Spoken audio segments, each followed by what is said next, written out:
सुनो भाई, एक सीरियस सवाल है। दया बहन यानी कि हमारी टप्पू के पापा वाली प्यारी सी भाभी कहाँ है वो? देखो वैसे तो टीवी में सब कुछ चल रहा है। पोपट लाल की शादी नहीं हुई है और वो शादी करना चाहता है। जेठालाल अभी भी टेंशन में है, लेकिन घर की लक्ष्मी यानी कि दया बहन कहाँ गायब हो गई है। और वैसे ये कोई छोटी मोटी बात नहीं है, ये अब एक नेशनल इशू बन चुका है। बाबा सोचना छोड़ो, ढूंढिए। तो क्या आपने नोटिस किया कि हर एपिसोड के दूसरे कमेंट में लिखा होता है कि दया बहन को वापस लाओ? तो आज मैं आपको इस वीडियो में यही बताने वाली हूँ जो हमसे हमारे टीवी वाले आज तक छुपाते हुए आ रहे हैं। तो अगर आप हो चैनल पर नए तो जल्दी से सब्सक्राइब के बटन को दबा दो और लाइक के बटन को ठोक कर बैठ जाओ। तो चलो अब हम अपनी बात को स्टार्ट करते हैं। तो दया बहन ने 2017 में एक छुट्टी ली थी। छुट्टी? भाई छुट्टी आज तक चल रही है। इतनी लंबी छुट्टी तो हमारे स्कूल वाले भी नहीं देते। लेकिन हाँ, उस टाइम वो उनकी मैटरनिटी लीव थी। उनके घर में बेबी आया, फिर फैमिली को सपोर्ट चाहिए था और उसके बाद उन्होंने कहा कि हाँ वो कुछ महीनों के बाद सीरियल में वापस आ जाएंगी। लेकिन वो कुछ महीने कब साल बन गए और वो साल आज 2025 में बदल गया, मतलब कि कुछ पता ही नहीं चला।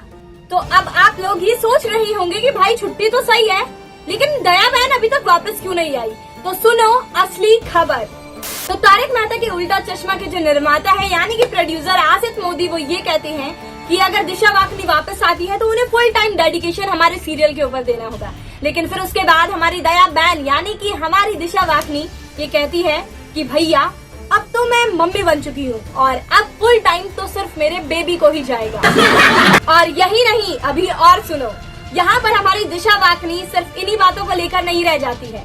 यहाँ पर उसके बाद एक रिपोर्ट के मुताबिक ये बताया जाता है कि जो दिशा वाकनी है यानी कि दया बहन, वो ये कहती है कि तारक मेहता के उल्टा चश्मा में हर एक एपिसोड को सिर्फ करने के लिए वो 1.5 से 2 लाख रुपए चार्ज लेगी।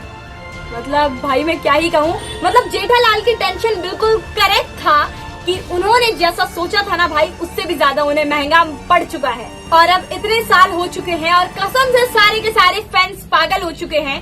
मतलब सारे के सारे फैंस आज के एपिसोड के बजाय पुराने वाले एपिसोड को जा जाकर रिपीटली देखते रहते हैं, सिर्फ हमारी दया भाभी के लिए।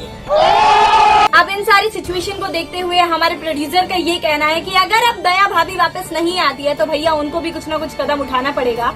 तो वो अब दया भाभी के नए फेस के साथ वापस आने वाले हैं। मतलब कि दया भाभी का रोल तो होगा, लेकिन आदमी कोई और होगा।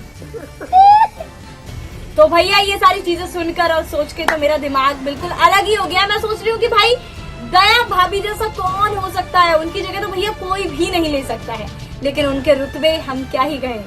खत्म। तो अब सुनो एक ऐसी बात जो अभी तक किसी ने डायरेक्टली नहीं बोली। क्या दया भाभी के ना आने की स्टोरी के ऊपर कुछ और ही रीजन था?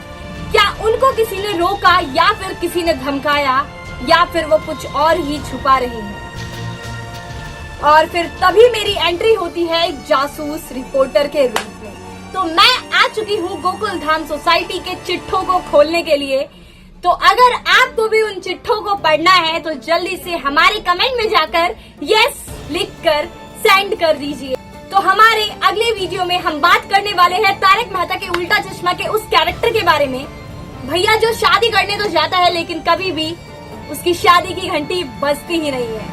अरे कहना क्या चाहते हो? जी हाँ, हम बात करेंगे पोपट लाल के बारे में।